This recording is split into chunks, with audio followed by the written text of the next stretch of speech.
Good morning. Today is Saturday, August 31st, 2024. Today in history.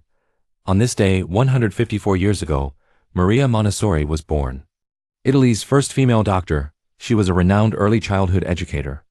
Montessori advocated for specialized environments for children and introduced concepts like the absorbent mind and sensitive periods. Her Montessori education method remains a classic approach in early childhood education. Welcome to today's Ching Chow Morning News. Let's start with political updates.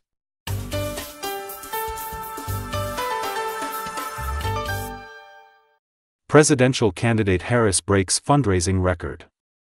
According to The Washington Post, on August 25, U.S. Vice President and Democratic presidential candidate Kamala Harris's campaign team announced raising $540 million since her campaign launch, setting a record for the same period in election history.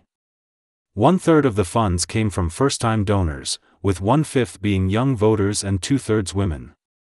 Analysts suggest that Harris's appeal to a broader voter base is reflected in the increase of first-time donors, particularly among young people and women. Former Malaysian PM Muhyiddin charged.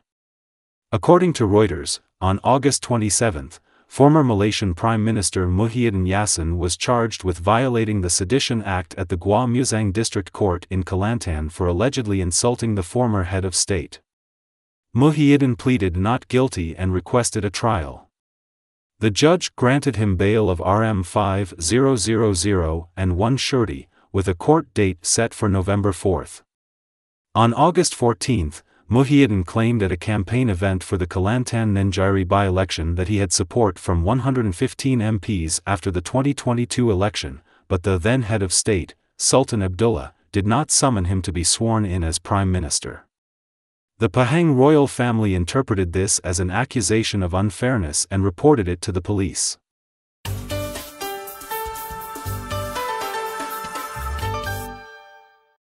NATO base in Germany raises security level due to potential threat. According to Reuters, NATO's air base in Geilenkirchen, Germany, has recently raised its security level to Charlie, the second highest alert status. This level indicates a high likelihood of terrorist action against NATO organizations or personnel.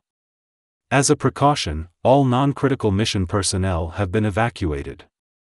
The Geilenkirchen base, which houses NATO's airborne early warning and control system aircraft, has now upgraded its security twice in the past 2 weeks. The previous upgrade followed an attempted trespassing incident at the base, prompting a thorough review by authorities.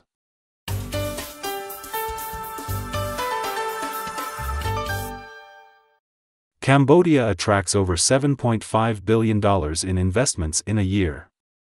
According to the Cambodia-China Times, the Development Council of Cambodia reports that between September 2023 and August 2024, 391 investment projects were approved, totaling $7.57 billion and expected to create about 140,000 jobs. Deputy Prime Minister Sun Chanthol noted that the number of approved investment projects increased by 75% year-on-year, and the investment amount rose by 161%, highlighting the new government's success in attracting investment.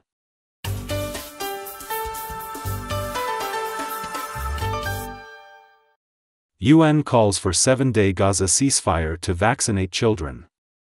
According to Xinhua news agency, UN spokesperson Dujarric announced that due to the risk of poliovirus spread in the Gaza Strip, the World Health Organization, UNICEF, and the UN Relief and Works Agency for Palestine Refugees are preparing to vaccinate children under 10 against polio. They are calling for a 7-day humanitarian ceasefire in Gaza to facilitate this effort.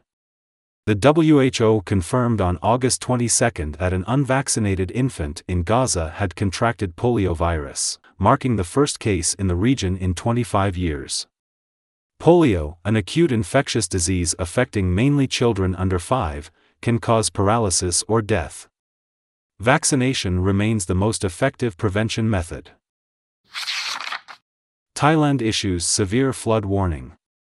According to comprehensive news from Bangkok, on August 26, flash floods and mudslides caused by monsoon rains in Thailand resulted in 22 deaths and 19 injuries. The disaster affected 30,000 families. Thai Prime Minister Paetongtarn Shinawatra visited the northern region of Nan Province, offering condolences and distributing food to victims. Additionally, severe flood warnings are in effect for 5 northern regions, including Chiang Rai, Sukhothai, and Phrae Province. While the risk of rising water levels in areas like Bangkok is higher, it remains manageable.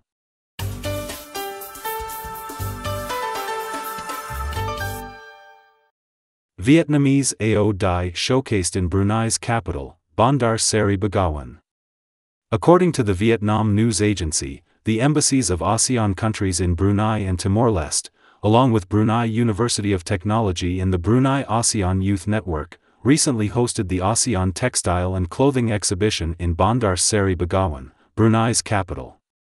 The Vietnamese embassy showcased traditional Aodai, including the 5-breasted long coat and modern variations, attracting considerable interest and showcasing Vietnamese culture. The exhibition, held to mark the 57th anniversary of ASEAN, aims to promote Vietnamese culture and enhance mutual understanding between peoples. This event aligns with the Vietnamese embassy's action plan to strengthen the comprehensive partnership from 2023 to 2027.